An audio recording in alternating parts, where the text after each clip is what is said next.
Seorang pembeli mobil bernama Imade Pande Windumerta bernasib apes. Selain nyaris tertipu, pria berusia 28 tahun itu juga dikeroyok 3 pria berbadan tegap diduga sindikat penjual mobil murah. Insiden yang terjadi di depan kantor Dinas Pekerjaan Umum dan Penataan Ruang Denpasar, Jalan Lumintang, Denpasar, Senin 25 Oktober sekitar pukul 14 itu pun heboh di media sosial.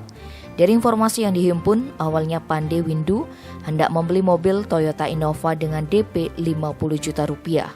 Tanpa curiga dia bertransaksi dengan penjual di TKP yang disebut awalnya dalam keadaan sepi.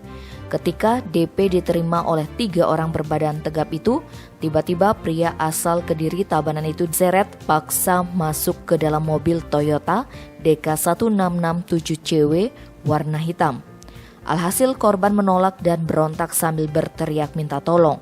Bahkan dalam video beredar, korban yang mengenakan kaos merah malah dipukuli, lehernya dipinting, dan HP-nya pun dirampas.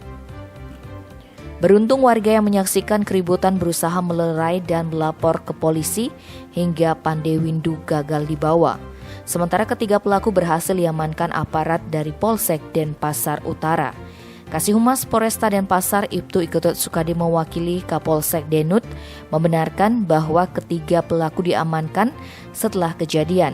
Mereka bernama Andi Masaid alias Asep, kemudian Oter Ali dan Samuel Erik Mukoli alias Oscar. Anehnya saat itu kasus tersebut berbuah damai di kantor polisi. Sukadi mengaku alasan karena korban enggan membuat laporan.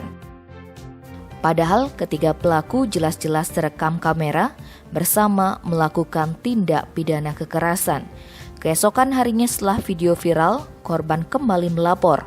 Informasi terakhir dari Kapolsek Denut, korban lapor kembali untuk memproses kasus tersebut. Tim Bali Express melaporkan.